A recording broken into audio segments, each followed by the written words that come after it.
The Gallitzin tunnels are a railfan hotspot located in central Pennsylvania. They have gone through multiple owners such as Norfolk Southern 1999 to present, Conrail 1976 to 1999, Penn Central 1968 to 1976, and the Pennsylvania Railroad 1854 to 1968. They were part of Norfolk Southern's Pittsburgh Line. The Pittsburgh Line runs from Pittsburgh, Pennsylvania to Harrisburg, Pennsylvania. The Pittsburgh Line is arguably the biggest freight corridor in the country, seeing about 60 trains per day. The Gallitzin tunnels are a group of tunnels in Gallitzin, Pennsylvania that consisted of the Allegheny, Gallitzin, and New Portage tunnels. In 1995, Conrail closed the Gallitzin tunnel and widened the Allegheny tunnel to 2 tracks. They also made the tunnel taller so double-stack containers could make it through. While the Allegheny tunnel sees mostly westbound trains, the New Portage tunnel, which is single track, sees mostly eastbound trains. This is due to the steep grade that makes up the slide. The slide is a steep grade that goes through the New Portage tunnel. The grade is so steep that it is almost impossible for westbound trains to make it up. Currently, around the Altoona area, it is a 3-track main line, and since the main tunnel is only 2 tracks, the tracks diverge at UN Interlocking, and they meet back up right around Bennington Cemetery.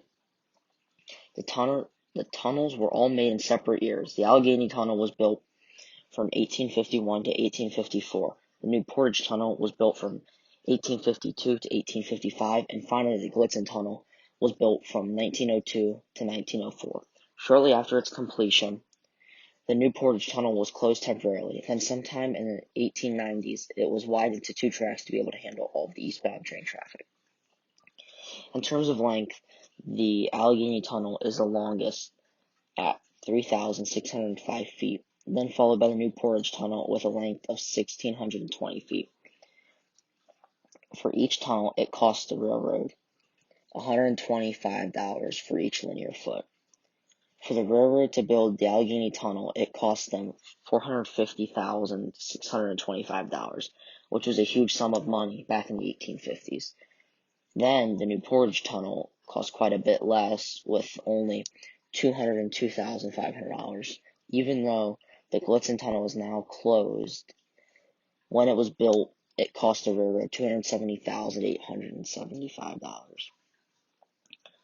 There's a small railfan park that sits on top of the hill next to the tracks. It has a few plaques that give information about the tunnels, an old PRR position light signal, a PRR N5 caboose from 1942, and a few park benches. It is a neat park that sits in the small and quiet town of Gallitzin. If you want to get a shot of the tunnel from straight on, you can stand on the bridge that crosses the tracks, where there are cutouts in the wire mesh for rail fans to look through. That is what the park looks like for the Gallitzin tunnels. And the park for the New Portage Tunnel is much more quaint.